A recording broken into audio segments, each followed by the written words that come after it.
Sahabat Al-Ma'tuk, mari berdonasi untuk keperluan serta kegiatan media Al-Ma'tuk agar kami dapat selalu menyajikan tayangan-tayangan yang bermanfaat bagi umat muslim. Caranya mudah, silakan klik link yang ada di kolom deskripsi atau scan barcode donasi yang berada tepat di layar Anda. Jazakumullah khairan wa barakallahu fikum. Assalamualaikum warahmatullahi wabarakatuh. Bismillahirrahmanirrahim. Alhamdulillahirabbil alamin wal aqibatu lil muttaqin wala udwana illa 'alal zalimin. Wassalatu wassalamu ala asyrafil anbiya'i wal mursalin nabiyina Muhammadin wa ala alihi wa sahbihi ajma'in. Amma ba'du, fa inna asdaqal hadithi kitabullah wa khairal huda huda Muhammadin sallallahu alaihi wa alihi wasallam wa syarrul umuri muhdatsatuha wa kullu muhdatsatin bid'ah wa kullu bid'atin dhalalah wa kullu dhalalatin finnar. Ikhwatal iman rahimani wa rahimakumullahu jami'an. Siang hari ini kita lanjutkan kajian kitab Riyadhus Shalihin kita, dan siang ini kita masuk pada bab yang baru, bab yang agung, bab yang luar biasa, ya. Bab ini merupakan, ya, bisa dikatakan salah satu rahasia orang-orang yang Allah berikan kelapangan rezekinya, ya. Jadi di antara rahasia orang tersebut Allah lapangkan rezekinya adalah bab ini yang akan kita bahas. Dan dalam bab ini Imam Nawawi membawakan banyak hadis, ya. Bab ini beliau rahimahullahu ta'ala menamakan Babul Karami wal Jud wal Infaqi fi wujuhil khair thiqatan billahi ta'ala. Bab yang membahas kemurahan hati, kedermawanan, ya, murah hati, dermawan, wal infaq fi wujuhil khair, dan berinfak, bersedekah dalam kebaikan, thiqatan billahi ta'ala, dengan penuh yakin kepada Allah Subhanahu wa taala. Artinya yakin bahwa Allah Subhanahu wa taala akan mengganti apa yang kita berikan, apa yang kita sedekahkan, apa yang kita infakkan, tidak mungkin tidak diganti. Nah, sebelum Imam Nawawi membawakan hadisnya, seperti biasa membawakan beberapa ayat. Di antaranya adalah surat Saba ayat 39. Allah Subhanahu wa taala berfirman, "Wa ma anfaqtum min syai'in fahuwa yukhlifu."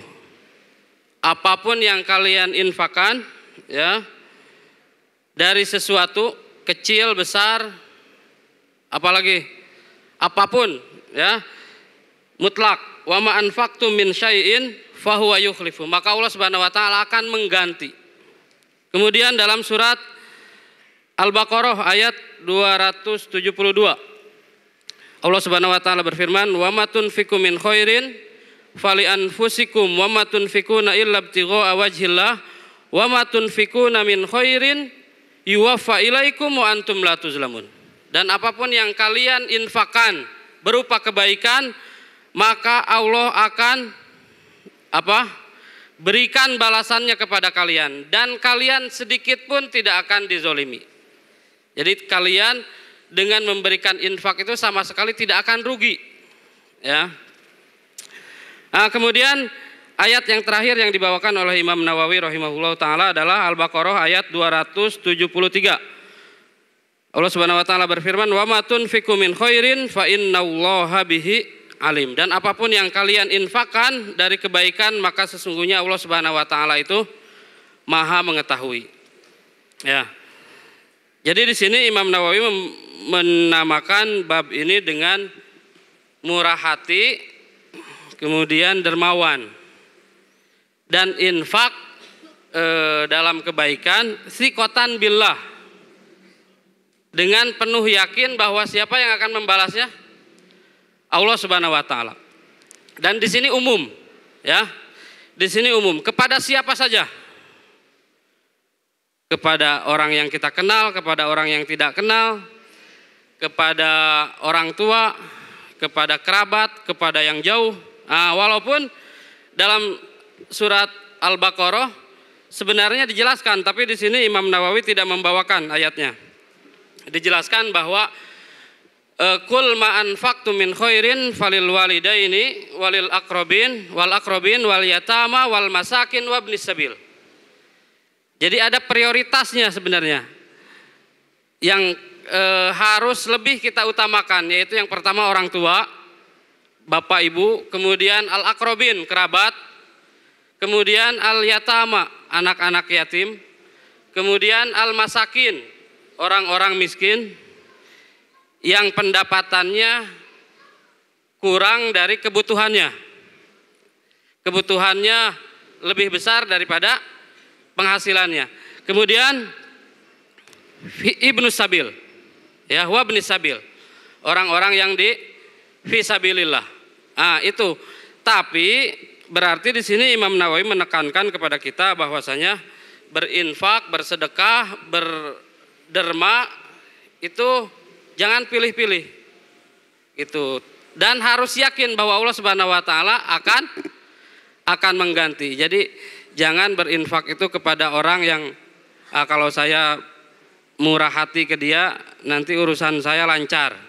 Nah, berarti ini motifnya bukan sikotan billah, bisa jadi motifnya dunia. Kalau saya baik ke dia, kalau saya bermurah hati ke dia, nanti anak saya urusannya lancar. Nah, berarti ini juga ada motif dunia, bukan sikotan billahi ta'ala. Nah, kita bacakan hadis yang pertama yang dibawakan oleh Imam Nawawi rahimahullah ta'ala. Hadis ini diriwayatkan oleh Imam Bukhari dan Imam Muslim dari sahabat Abdullah bin Mas'ud radhiyallahu ta'ala anhu. Wa an Ibnu Mas'udin radhiyallahu ta'ala anhu anin Nabi sallallahu alaihi wasallam qala la hasada illa fisnatain rajulun atahu Allahu malan fasallatahu ala halakatihi fil haq wa rajulun atahu Allahu hikmatan fahuwa yaqdi biha wa yu'allimuha. Kata Nabi SAW, tidak ada hasad kecuali dalam dua perkara.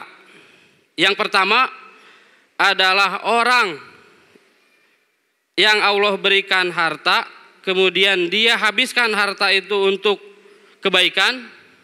Dan yang kedua adalah orang yang Allah berikan hikmah, kemudian orang tersebut mengamalkan dan mengajarkan hikmah itu. Ya, baik. Kita mulai dari perawinya Abdullah bin Mas'ud. Ya, Abdullah bin Mas'ud, ya, sebagaimana ini maklum ya, ini sahabat senior yang dikenal dengan ahlul Quran. Nah, tapi Abdullah bin Mas'ud masuk 4 Abdullah tidak? Apa kita merojaah sedikit? Apakah Abdullah bin Mas'ud masuk kepada al-abadilah al-arba'ah? Ya, tidak termasuk karena beda zaman. Abdullah bin Mas'ud itu senior. Yang dimaksud dengan Abdullah yang 4 itu yang masih muda-muda. Abdullah bin Abbas, Abdullah bin Umar, Abdullah bin Amr bin As, dan Abdullah bin Zubair. Jadi Abdullah bin Mas'ud tidak. Kata Abdullah bin Mas'ud dari Nabi SAW, Nabi bersabda, tidak ada hasad. Ini umum, ya, nakirah fi siyaqi an-nafi. Tidak ada hasad. Artinya ini seperti perkataan tahlil, la ilaha illallah, tidak ada Tuhan yang berhak diibadati kecuali Allah. Jadi Tuhannya banyak atau tidak? Banyak, tapi yang berhak diibadatinya satu, Allah Subhanahu wa taala. La hasada. Tidak ada hasad. Hasadnya ada atau tidak? Ada. Tapi tidak ada hasad yang dibolehkan. Tidak ada hasad yang dibenarkan kecuali 2. Jadi hasad itu banyak, ada yang dibolehkan, ada yang diharamkan, dan ada yang disyariatkan. Yang disyariatkan yang ini, 2. Nah, tapi kata para ulama, hasad di sini tentunya ini kalimat yang digunakan bukan makna aslinya. Karena secara asli hasad itu adalah menginginkan nikmat yang ada pada orang lain dan menginginkan nikmat itu hilang dari orang tersebut. Kita ingin nikmat yang ada pada orang tersebut sekaligus menginginkan nikmat itu hilang dari orang tersebut. Nah, sebenarnya yang dimaksud dalam hadis ini bukan hasad, tapi adalah ghibtoh. Jadi ada beda, ada hasad, ada ghibtoh. Kalau ghibtoh apa? Ghibtoh itu kita menginginkan apa yang ada pada orang lain tanpa berharap nikmat itu hilang dari orang tersebut. Tetangga tiba-tiba punya HP baru. Nah, kita ingin HP seperti dia tanpa menginginkan berharap HP itu hilang dari orang tersebut. Itu namanya ghibtoh. Nah, maksud hasad di sini adalah ghibtoh. La hasada illa fisnatain. Jadi tidak boleh ghibtoh kecuali dalam 2 hal. Yang pertama adalah orang yang Allah berikan harta. Allah berikan harta. Nah, tapi tidak cukup harta. Ya. Syaratnya adalah fasallatahu ala halakatihi fil haq. Harta itu dia gunakan, dia habiskan dalam kebaikan. Nah, ini yang disyariatkan, ini yang disunahkan untuk kita menginginkan seperti orang tersebut. Jadi tidak cukup orang itu Allah berikan harta, kemudian kita ingin seperti dia. Nah, tidak. Karena orang Allah berikan harta, banyak juga ada yang digunakan dalam kebaikan, ada yang digunakan dalam keburukan, atau digunakan dalam hal-hal yang mubah. Hartanya banyak, dia tidak gunakan dalam kebaikan, tapi dia gunakan dalam hal-hal yang mubah. Dia perbanyak rumahnya, dia perbanyak kendaraannya, boleh gak? Boleh, karena itu harta dia. Tapi itu masuk dalam hal-hal yang mubah. Nah, bukan yang seperti itu. Allah berikan harta banyak dan harta itu kemudian dia gunakan dalam kebaikan. Artinya diinfakkan, disedekahkan, gitu ya. Dipakai untuk bangun masjid, untuk bangun pesantren dan seterusnya. Untuk kebaikan, untuk memberikan makan orang miskin, memberikan makan yatim, gitu. Itu yang pertama. Rajulun atahu Allahu malan fasallatahu ala halakatihi fil haq. Maka dalam hal ini boleh dan disyariatkan untuk ghibtoh, untuk hasad. Wa rajulun, dan yang kedua, rajulun atahu Allahu hikmatan, seseorang yang Allah berikan hikmah. Hikmah di sini maknanya apa? Dalam hadis lain dijelaskan, ya, tidak dengan kata hikmah, tapi dengan jelas dikatakan wa rajulun atahu Allahu al-Qur'an. Jadi seseorang yang Allah berikan Al-Qur'an. Tentunya Al-Qur'an dan pemahamannya, sebagaimana para sahabat dulu ketika mereka menghafal Quran, tentunya tidak hanya menghafal tapi dengan memahaminya. Rajulun atahu Allahu hikmatan fahuwa yaqdi biha wa yu'allimuha. Maka orang tersebut mengamalkan Al-Quran itu, mengamalkan ilmu itu, apa yang ada dalam Al-Quran, dan mengajarkannya. Jadi ada 2 orang yang boleh kita hasad, boleh kita dengki kepadanya. Nah, yang pertama adalah orang yang Allah berikan harta dan digunakan dalam kebaikan. Yang kedua, orang yang Allah berikan hikmah Al-Quran, ilmu, pemahaman dalam agama, ya. Kemudian orang itu mengamalkan dan mengajarkan ilmunya itu, gitu. Nah, kenapa Rasulullah SAW dalam hadis ini menggunakan kata hasad? Ya, ini kan majaz, artinya seakan-akan boleh walaupun dengan hasad. Gitu. Padahal kan hasad jelas tidak boleh. Kita diperintahkan untuk berlindung wa min syarri hasidin idza hasad. Ya, kemudian juga dalam hadis lain la tajassasu wala tabaghadu wala tahasadu. Tidak boleh saling hasad. Tapi dalam hadis ini kenapa seakan-akan hasad dalam hal ini boleh? Saking pentingnya.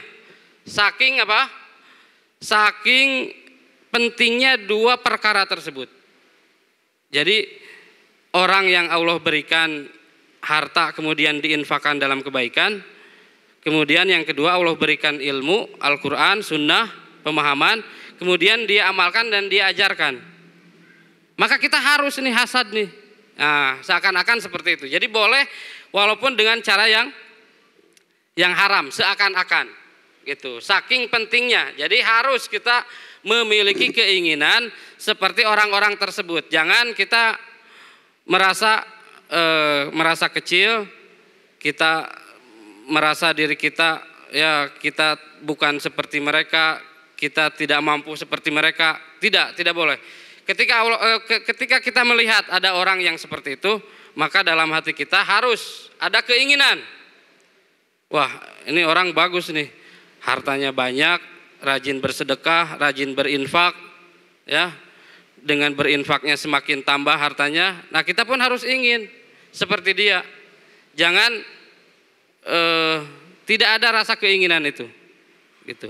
Kemudian ketika kita melihat orang yang Allah berikan ilmu, Allah berikan pemahaman agama, kemudian dia amalkan dan dia ajarkan, kita pun harus memiliki keinginan untuk seperti orang tersebut. Tapi jangan dengan berharap nikmat itu hilang dari orang tersebut. Nah, itu perbedaan hasad dan ghibthah. Jadi yang disebutkan dalam hadis adalah hasad, tapi maksudnya adalah ghibthah, ya, tanpa berharap nikmat itu hilang dari orang tersebut. Ya, ini saja mungkin yang bisa disampaikan pada kesempatan siang yang mulia ini. Kurang lebihnya saya mohon maaf. Sallallahu ala nabiyina Muhammad wa ala alihi wa sahbihi wasallam. Subhanakallahumma bihamdika asyhadu an la ilaha illa anta astaghfiruka wa atubu ilaik. Assalamualaikum warahmatullahi wabarakatuh. Sahabat Al-Ma'atuk, mari berdonasi untuk keperluan serta kegiatan media Al-Ma'atuk agar kami dapat selalu menyajikan tayangan-tayangan yang bermanfaat bagi umat muslim. Caranya mudah. Silakan klik link yang ada di kolom deskripsi atau scan barcode donasi yang berada tepat di layar Anda. Jazakumullah khairan wa barakallahu fikum.